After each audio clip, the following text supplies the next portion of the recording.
You're listening to Life with DJ Sessions right here on WCSUFM.org. Good morning, good afternoon, good evening, everyone. Today I will be discussing the Appraisal Independence Requirements, also known as AIR. These requirements aim to safeguard the independence, objectivity, and impartiality of appraisers and other parties involved in evaluating 1 to 4 unit residential properties. Here are the main points. The compliance responsibilities. The responsibility for complying with these requirements lies with the seller, lender, the entity involved in the property transaction. Licensing and certification. Appraisers must be, and at a minimum, licensed or certified by the state in which the property is to be appraised is located. Prohibition and influence. No person is allowed to influence or attempt to influence the appraisal process through coercion, bribery, or providing financial benefits to the appraiser. Example of prohibited acts. Some examples include withholding or threatening to withhold payment, promising future business or promotions, providing anticipated property values, or suggesting a specific scope of work that does go against the appraiser's professional judgment.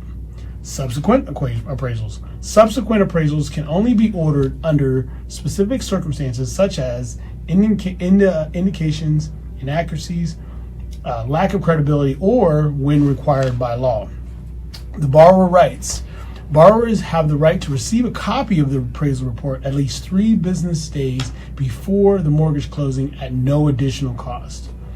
The seller-appraiser relationship. The seller must maintain a clear separation between their sales and mortgage production functions and their appraisal functions to ensure independence. Use of in-house appraisers.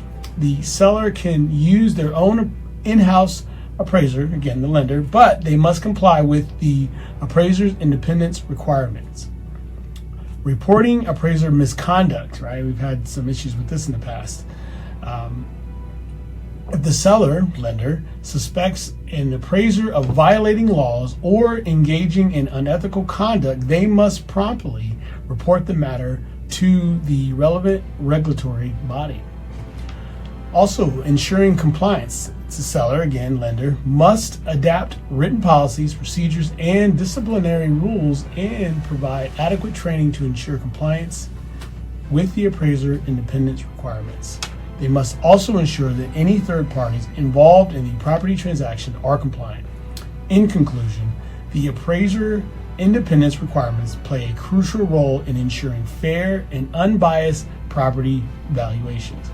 By adhering to these standards, we can promote transparency and confidence in the appraisal process.